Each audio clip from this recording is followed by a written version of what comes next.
Et voilà, il est 7 heures passées de 30 minutes à l'instant. C'est la revue de presse. Tout de suite, amis téléspectateurs. Donc, René Narcisse Moto est avec nous ce matin. Bonjour Narcisse. Bonjour Christian Womé, bonjour également à nos millions de téléspectateurs, j'imagine qu'ils sont encore nombreux ce matin à nous regarder. Je profite de l'occasion déjà pour dire bonjour à Gérard Eke de Mateke, le directeur de cabinet de la mairie de Douala-Prébier, sans oublier bien sûr le maire Lingamalapa. Oui, ça va le contentieux? Non, ça a été bouclé. Ça a été bouclé? Oui. C'est bon, il est reconduit. Il est reconduit. Tranquillement. Voilà. Allez, bon boulot donc à tous les maires, un peu comme avec Kavaï et Niadi Fendi, qui ont aussi été reconduits. Je crois qu'on en parle dans la presse ce matin. Alors, la presse anglophone est disponible. Qu'est-ce que j'en fais? Vous proposez quelque chose? J'en fasse quoi? Dans juste les grandes lignes. Vous avez là de piéger dans cette émission. Ok, d'accord. Allez, on va s'y mettre. Disons que Cameroun Tribune dit ce matin en anglais, hein, je vais dire son actualité en anglais. PM Prescribe Finalizing Project, en rapport donc avec la Sino-Cameroun Cooperation et puis National School of Local Administration, Pioneer Official appointed. Et avec The Guardian Post, le Daily ce matin à la une, What men of God say about coronavirus? This is a question. National Assembly, formal MP boycott session over non-respect of anti-coronavirus restrictions.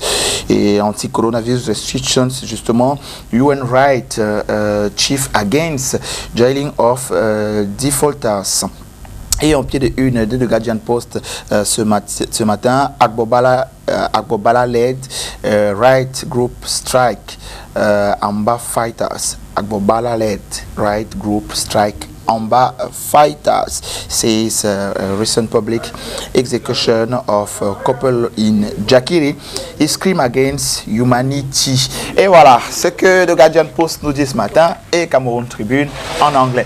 Maintenant, on va s'intéresser aux parutions en français avec René Narcisse Moto. Ce matin, vous vous souvenez, c'est deux parties, cette revue de presse, la revue transversale des journaux et les autres faits d'actualité traités par la presse. Alors, deux faits majeurs ce matin dans la revue transversale. Il sera question ici de coronavirus et du décès du saxophoniste Manu Dibango. Le monde continue, il faut le dire, et la presse aussi, de pleurer sa disparition. Tout à fait, Christian Womé. Je m'en voudrais ce matin aussi. Je ne te tirerai pas un brillant coup de chapeau, franchement. C'était bon. Tu vois donc vouloir c'est pouvoir. Merci. Juste un peu de détermination et puis voilà, ça va aller. C'est très bien, moi j'ai apprécié. De toute façon, j'ai compris. Hein, l'articulation était très bonne. C'est ça. Alors, tu l'as dit, deux faits majeurs vont constituer cette première partie de la revue de presse ce matin, revue transversale, deux faits majeurs. On continue de parler de cette pandémie du siècle, le coronavirus. La presse locale en parle et en second, on parlera donc de la disparition de Manu Dibango. Le monde continue de pleurer donc la disparition de ce dernier grand saxophoniste. Il s'en est allé.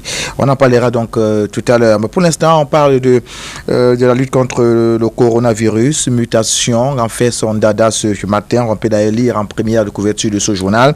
Traitement du coronavirus, chloroquine, l'espoir comprimé.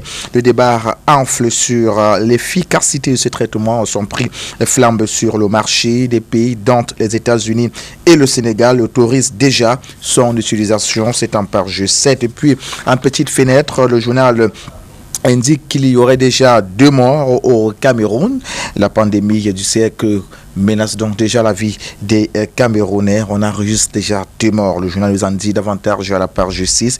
Une autre petite fenêtre où on parle encore du coronavirus chez nos amis de mutation. Cette fois, il s'agit de ce que pense Claude Abbé, le sociopolitiste, qui a dit comment confiner le confinement. Voilà, c'est en page 10. Allez donc le savoir chez nos amis du quotidien Mutation, disponible en kiosque ce matin. Quotidien Émergence en parle également puisqu'on vient de parler de confinement. Le journal en parle en première de ses couvertures. Confinement total de la population, une bonne option pour le Cameroun. Le journal s'interroge face au coronavirus qui fait rage. Le gouvernement projette 3800 cas dans 4 semaines. Va-t-on rester les bras croisés et attendre l'hécatombe? Le journal s'interroge et à ce sujet, 10 experts s'affrontent dans les pages 5, 6, 7, 8, 9 chez nos amis du quotidien Émergence, qui nous amène également du côté de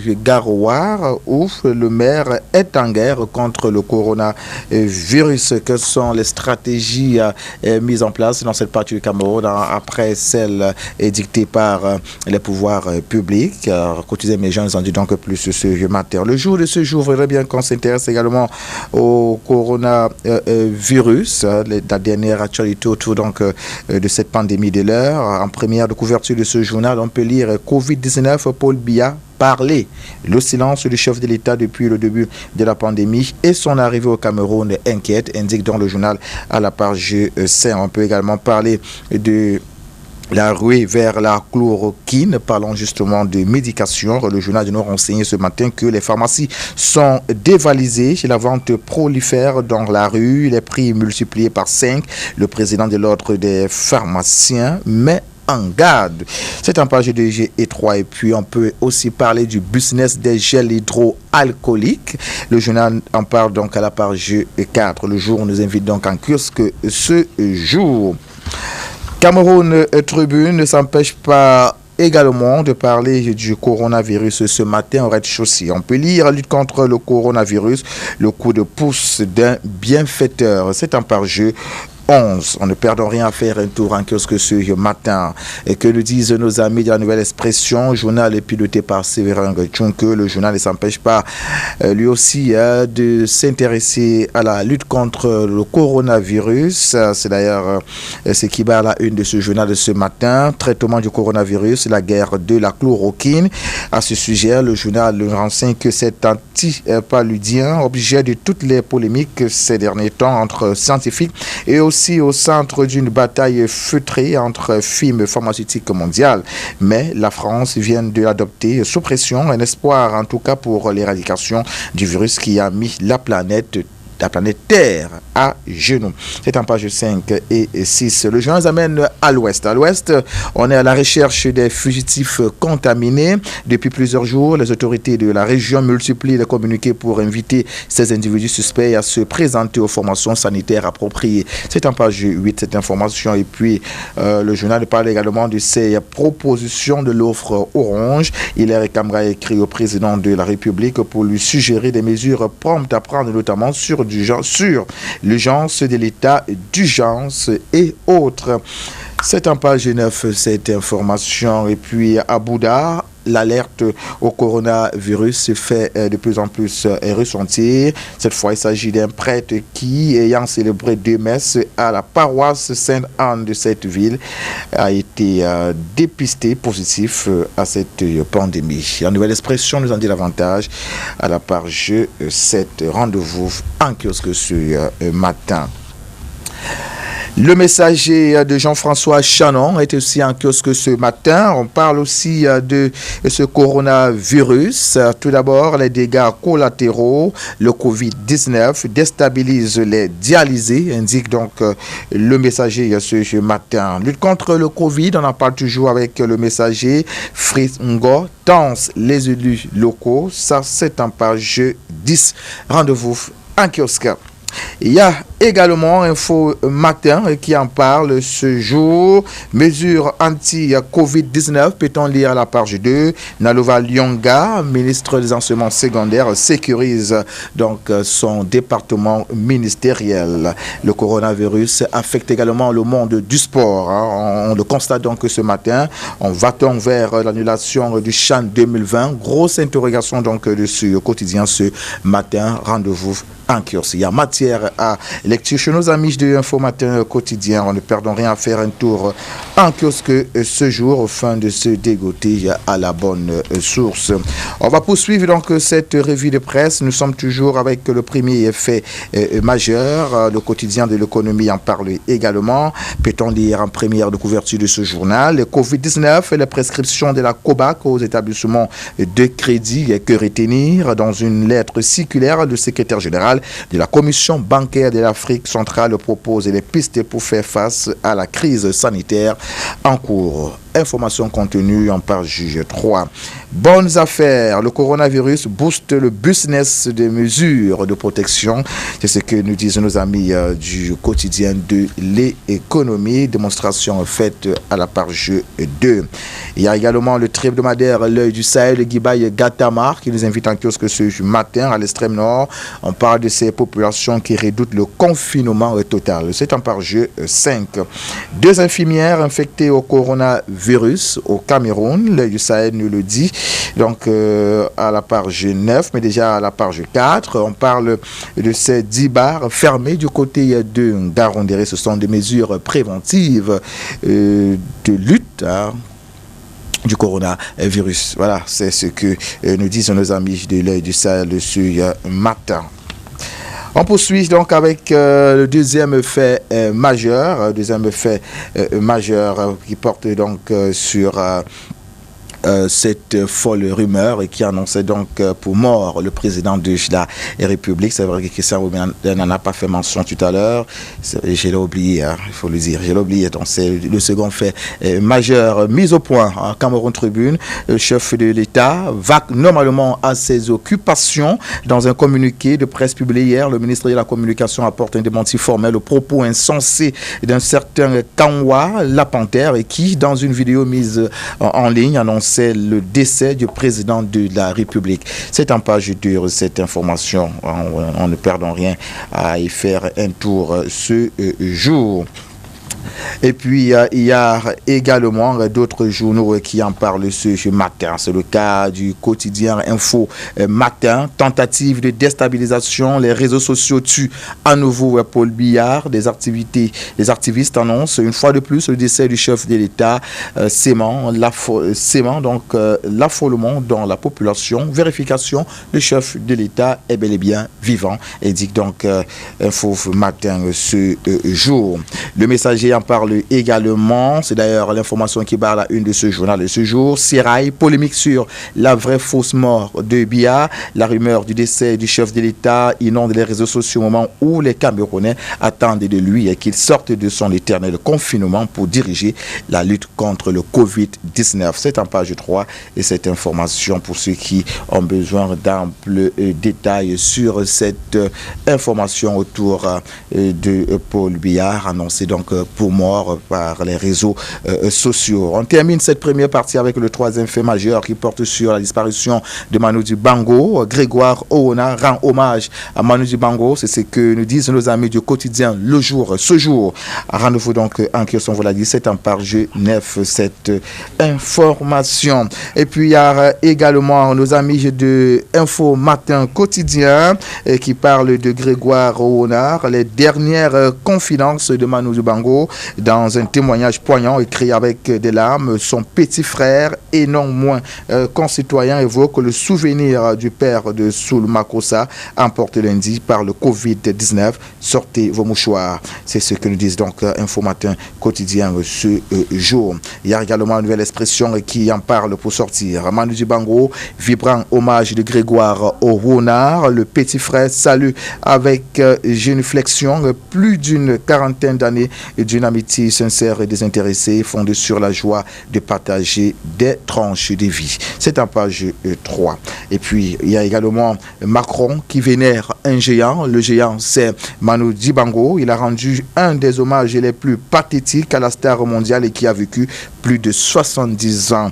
Donc, qui a vécu plus de 70 ans dans son pays. Le président français a parcouru la trajectoire du père de Saul Makossa. C'est un page de Christian Romain. Et voilà, qui est dit, les faits d'actualité sont là. Maintenant, on va s'intéresser, non, j'allais dire les faits majeurs ont été donc évoqués il y a un instant. Maintenant, on va s'intéresser aux autres faits d'actualité traités par la presse disponible aujourd'hui.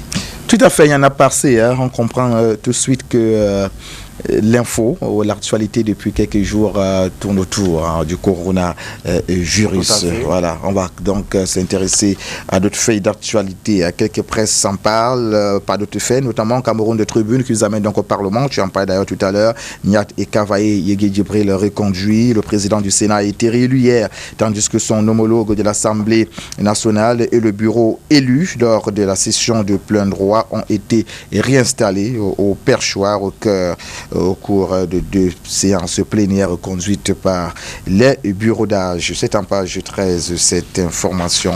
En ne perdant rien à faire un tour en kiosque ce jour. Et on termine avec l'œil du Sahel de Guibaye Gatama. On va du côté de Ngoudimdele où il y aurait eu une explosion d'une mine qui aurait donc tué une femme. C'est en page 5 pour ceux qui ont besoin d'amples précisions.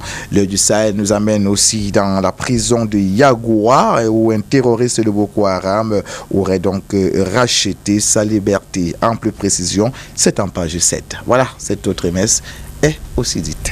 Merci beaucoup, René Narcisse Moto. Alors, comment se porte la délégation régionale de vous appelez ça quoi? La santé pour le littoral? On l'a dit hier, toujours difficile de l'avoir, difficile d'avoir cet entretien. Pourtant, il en avait fait la promesse. Mais bon, on comprend tout simplement qu'il y a des administrateurs qui ne veulent pas communiquer, qui ne veulent pas faire à bon escient le travail. On peut comprendre qu'ils soient occupés, mais lorsque tout le monde est donc concerné par cette pandémie du siècle, le coronavirus, il est de bon ton que les différents acteurs, les principaux acteurs d'ailleurs, ceux qui sont censés communiquer, le fassent quand il le faut. Donc, on a vu une sortie du délégué régional pour la santé dans la région du sud-ouest, je crois, qui a fait une sortie, lui qui vient d'enregistrer, je crois, ses premiers cas dans la ville de Boya. On en est à 88 aujourd'hui. Moi j'ai salué ça quand j'ai vu ça hier. J'ai dit, voilà que les délégués des régions sont déjà disponibles. Mais dans la région du littoral où vraiment on sait qu'il y a beaucoup de cas, monsieur le délégué, je crois que vous devez sortir de votre bureau et trouver le moyen de vous adresser comme il faut aux populations. C'est pas lui qui vient de l'hôpital La Quintini? Oui, tout à fait, c'est lui qui vient de l'hôpital La Quintini. Monsieur Dissongo, je crois. Monsieur Dissongo, tout à fait. On se rappelle que c'est sous son règne qu'on a connu l'une des plus tragiques, l'une des plus grandes tragédies. Oui. Je crois que c'est durant cette période-là que Koumateke avait été éventré pour sortir ses jumeaux. Voilà, pour sortir ses jumeaux. Malheureusement, ni ses jumeaux, ni elle-même n'avait survécu à cette opération qui s'était déroulée en plein air par, c'est pas c'était un amateur ou c'est pas trop. Non, par quelqu'un qui était là, comme ça. C'est rien à voir avec le corps médical à cette époque-là. Rien à voir avec le corps médical. Et on sait ce qui est arrivé après. Ouais. Voilà. Bon, quelques temps après, il s'est retrouvé à la délégation régionale de la santé publique. Bon. avec un bilan comme celui-là. Anyway, monsieur Dissongo, on ne vous lâchera pas tant que vous ne serez pas sorti. Vraiment, sortez et communiquez. Vous particulièrement, vraiment, vous particulièrement. D'autres le font, il faut le dire. D'autres le font. Quand c'est fait, il faut le dire. Le ministre de la Communication le fait désormais. Le ministre de la Santé le fait activement. Et tout, on a vu le délégué régional de la Santé pour la région du Sud-Ouest qui le fait. Celui du centre. Celui du centre, le directeur de l'hôpital central et tout ça, les directeurs qui communiquent. C'est important. Messieurs, communiquez, on a besoin de vous. Là, ce n'est pas l'affaire des autres, c'est aussi votre affaire, d'accord? Quittez votre chaise en cuir et puis votre bureau. C'est où son bureau déjà? C'est à Boulanger. Ah, la délégation à la santé. Délégation à la santé. Ah, d'accord, là où il y a l'école, là, c'est ça? En tant que représentant du ministre de la Santé. Bien sûr. Vous devez sortir. Le ministre en fait déjà assez, ça il faut le reconnaître. Hein. Je me demande bien s'il a du temps pour fermer l'œil de nuit. Et puis tu as 2-3 heures, comment il ferme l'œil? Il dort à quelle heure le ministre de la Santé, monsieur? Ça montre à quel point il est vraiment touché par cette pandémie. Voilà, il ne doit pas dormir. Ses collaborateurs doivent en faire autant. La santé des Camerounais en dépend, donc il a pris sur lui de le faire. Et déjà, c'est un ministre qui, pour moi, marquera son passage justement dans ce ministère.